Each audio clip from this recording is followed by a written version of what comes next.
So you have TikTok just smashing our young people's brains all day long with video of carnage in Gaza. And this is why so many of us can't have a sane conversation with younger Jews, because anything that we try to say to them, they are hearing it through this wall of carnage. So I want to give data and information and facts and arguments, and they are just seeing in their minds carnage. Now she's conceding that they're seeing carnage in Gaza. She's not even pulling the Pallywood. She's not even claiming it's all fake. These are all movie sets. It's all makeup. It's the same actor. She's conceding it's carnage, but the kids are crazy because, you know, I can explain to them statistically why genocide is okay. Yeah. Now, you might have heard that you can no longer translate from Hebrew on X. This is indeed true. This is from Grok. Translation from Hebrew was disabled because it often amplified inflammatory or policy violating content like calls for violence to a global audience via inaccurate or literal rendition. See, it had to throw that out because of whatever Elon did on that fucking island.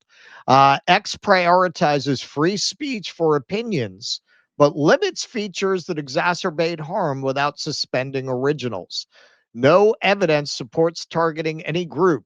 It's about platform integrity amid documented spikes in Hebrew hate speech. Yeah, so that is a very AIPAC-friendly way of saying these genocidal psycho Israelis keep threatening to commit genocide against Palestinians.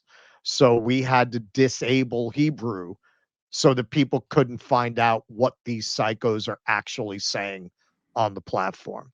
It's very interesting the way it put in all those qualifications that make no sense in the context of what you're saying, that what they're saying is genocidal and spreading hate, but it's not targeted at a group. Then how could they be saying things that are genocidal and hate? Right. That's just incredible. That's the new lobotomized Mecha Hitler comes up with things like that. Petra Schurenhofer. Translation from Hebrew was disabled amid documented spikes in Hebrew hate speech. Translation from Hebrew disabled while the inflammatory originals remain. Wow. So they're not, so you're admitting that's hate speech, but they're not taking down the Hebrew because, you know, the Israelis aren't going to be offended. They like that shit.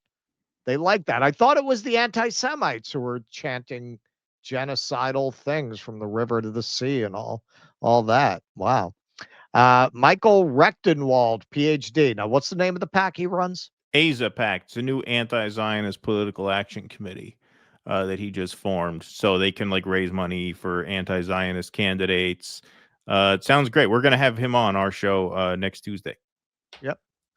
Zionist rhetoric is so malicious and genocidal that X turned off translation of Hebrews.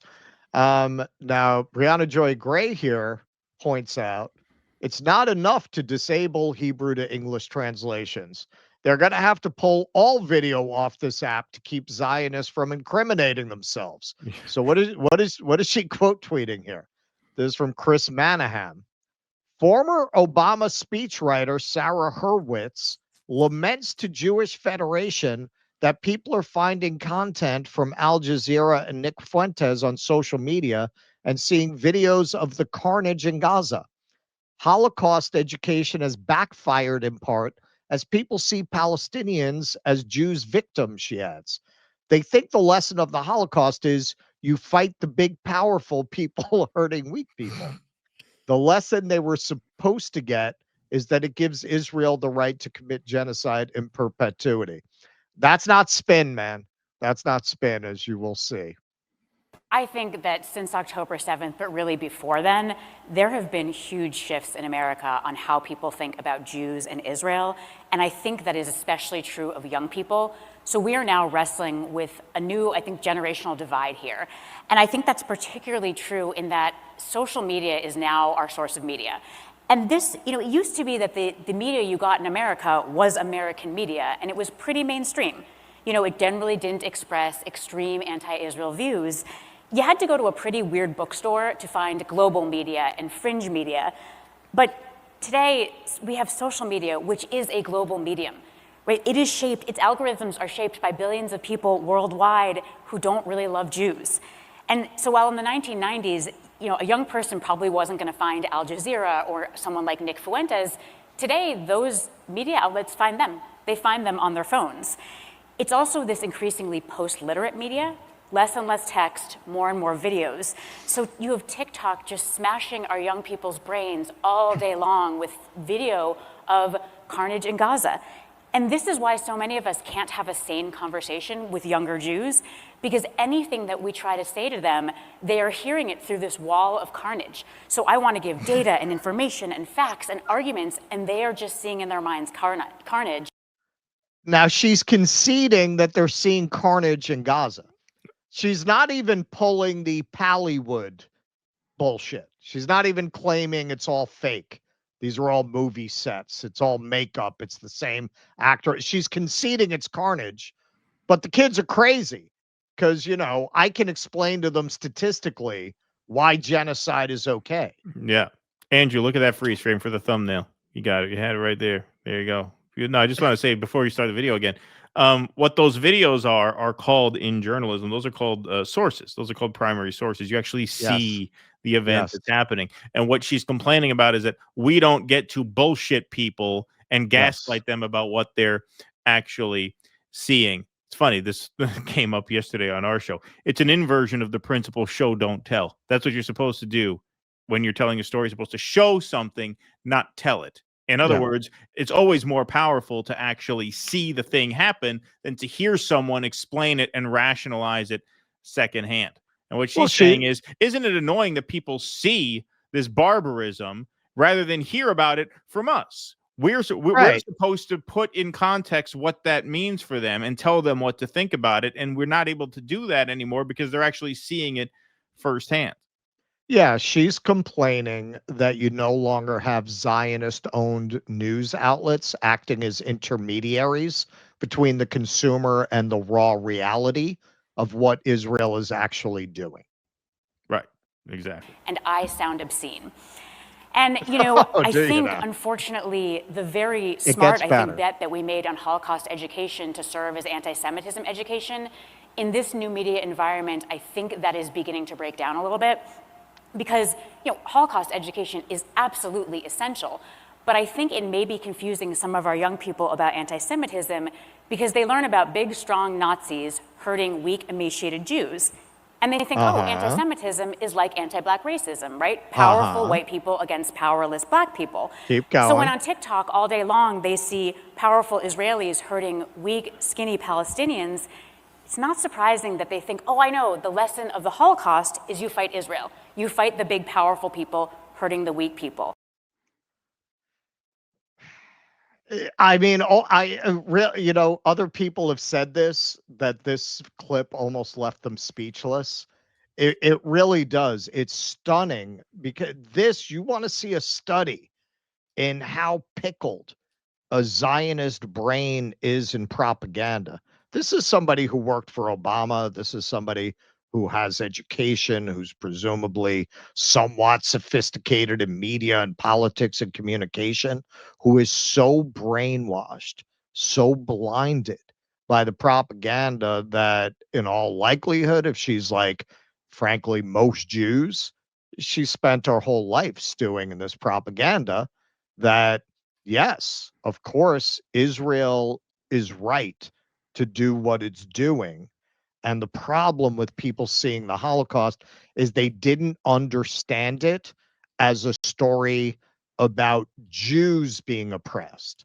They understood it as a story of weak people being oppressed by strong people. And that's not the lesson. The lesson is that Jews are an oppressed people, which gives them the right to do whatever they want. They're not making that leap to the Holocaust gives them the right to do whatever they want.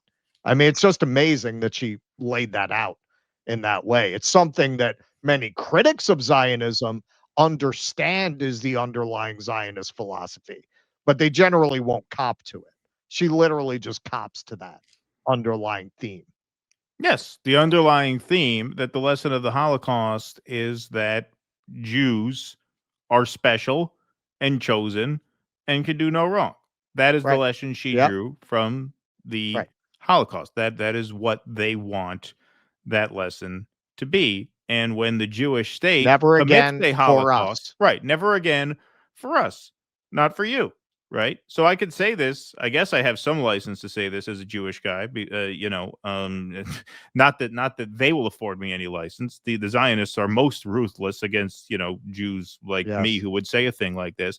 But what that is very strong evidence of is the unfortunate fact, and I say this as a Jewish guy myself, that yes, Jewish culture breeds entitlement and arrogance. It does. It does. It's an arrogant religion that breeds a culture of entitlement. I mean, that's what's on display there. You can't describe that any other way. You really can't. Of course. I mean, Of course. how is The somebody going fact to that watch she that? went on stage and said that. Yeah, that you go on stage and you say a thing like that the lesson of the Holocaust is that you should never criticize Jews? What? Right. Right. Yeah. So some responses, Janine Eunice. I am almost literally speechless. Yes. She's decrying the fact that kids take away from Holocaust education has been that we must protect helpless people from powerful people killing them. The real lesson from the Holocaust, it seems, is that Israel must be able to commit genocide if it wants to. Hamid Bendas. Craziest part of this is at 140, where she backhandedly argues against Holocaust education because it can lead people to sympathize with American black people and Palestinians. That was really amazing. They're seeing it like the blacks in the South. That we don't want them thinking that. Hassan Piker. Holocaust education is too successful. It made the kids anti-Holocaust while Israel is trying to do one. Yes, exactly. All right. So, not to be outdone, Olivia Reingold, the famine apologist from the Free Press, she went up and they applauded her reporting, which revealed that some of the pictures of children starving to death were of children that had pre-existing conditions that exacerbated their starvation. And as Manahan points out, they think that makes it better. Story that I think if I were to die today would be included in my obituary. It included, there was so much controversy over it, but no one has Very disputed proud the of it. facts, which were She wants it on her that, epitaph. In 12 out of 12 instances of photos that were alleged to show starvation and famine in Gaza, we actually found that these children had really complicated medical histories. These were just the first 12 examples that we looked into that were circulating online. And I got this idea because when I started reading this coverage, this was this past August, I started to notice that the same children were being photographed over and over again, and they were often photographed by different photographers, which to me suggested a level of coordination.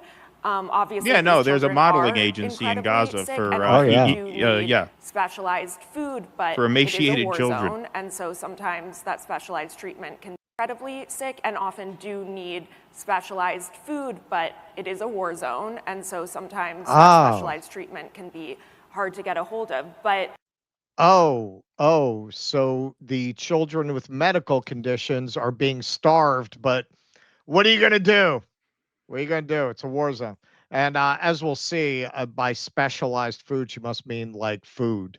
Yeah, because like that's food. what the Israelis were blocking, food, not specialized food, just food. People with pre-existing conditions are always the first to suffer the most and die in a public health crisis. Obviously. Of course. That's not like, how is that even a fucking point to me? This is how sick these people are. They think this is an own. Think this is an own. They were already sick. And not a confession. Yeah, they were already sick. That means they're going to starve to death first. Like, that's not even a point. Right. It's way more complicated than these stories allege. And actually, because of our reporting at the Free Press, multiple news outlets had to issue corrections But still, these images circulate online all the time and have often motivated violence against Jews. Olivia, thank you Where? for your work. Like what? Where? Can you Where? give us an example? Can Where? you give us an example? Yeah, this is basically like saying, yeah, when they cut the power to the town, the people at the nursing home died of heat prostration first because they were old already. Right. Exactly. So actually, you didn't do anything wrong by cutting the power to the town. It's just that the old people in the nursing home were old, so they died because they were old. Mehdi Hassan. Reingold claims all of the emaciated kids in Gaza she covered had complicated medical histories. One of them had part of their head blown off by an Israeli shell. Yeah, I remember She that. omits to mention that here. Yep. Crowd wouldn't have liked that. Peter Dow. One of the sickest, most depraved rationalizations I've ever heard. The kids Israel was starving to death already had pre-existing illnesses. And again, by special food not available, hundreds of trucks full of baby formula were parked at the border, literally ready to feed children, and the fucking Israeli government was blocking them. I know Netanyahu will rot in hell, and Olivia Reingold will be right next to him. And that's from Le Monde there. And I just want to close out with this because it's a very good point, because, you know, very often we'll see these Israeli maniacs like Ben Gvir or the psycho Israeli ambassador to the UN who just put out a video complaining that the UN has pictures drawn by school children around the world looking for peace that don't include Israel, and demands that they be taken down as an anti-Semitic display. I shit you not. But hey, man, none of this would be possible without the complicity of American Zionists, not of all of whom are Jews. You got your Mike Huckabees, obviously, and your Donald Trumps. But yeah, man, in terms of the Jewish community's responsibility, this would not be possible without these propagandists. So Sana Saeed says here, any conversation to be had on the genocide of Palestinians must include how Jewish American leaders, communities, organizations, and temples have overwhelmingly taken the position of the right to slaughter, displace, starve, and eradicate Palestinians. Yeah, man. You got a reporter there, American. You got an Obama staffer, American. Polling shows us 80% of American Jews, and my experience would match that. Obviously, there's a certain generational thing that's part of what she was complaining about, that it's harder to make this case to younger Jews. But overall, yeah, man. Look, there are certain restaurants that there's, honest to God, I swear to God, I like to go to the Second Avenue Deli in New York sometimes on Thanksgiving because I'm not going to cook a whole freaking turkey. I'm hesitant to go there, man, because I am betting you there's going to be some fucking support Israel shit on the wall. Like, I don't want to be around that, man. I can pretty much assume that a place that is Jewish in New York is going to have that, in it. That is how much it is the way to bet that anything that represents itself as being part of that community is going to be Zionist. And I don't even want to be in spaces like that. Like, I don't want to, it'll ruin my appetite. Like, I can't even be around that. So that's absolutely right, man. Like, it's easy to look at the Netanyahus and the Ben Gvirs, but you can look right here. Look at these sick motherfuckers, man. They're just as sick as any one of those Israeli propagandists who are directly committing this genocide, because they're giving the cover for that genocide in the country that's funding and equipping the genocide. If all of these mostly Jewish people who are Zionist turned against it and spoke against it, I don't think it would be sustainable. And then you're cutting off the head of the beast at its source. Right. But they're not going to do that. No, absolutely. No, I feel I feel the same way. Like when I I never even tell this. I don't think I've ever told it. In fact, I know I've never told the story because I've made a conscious effort not to, because I'm not really comfortable like even expressing myself in this way in like day-to-day life.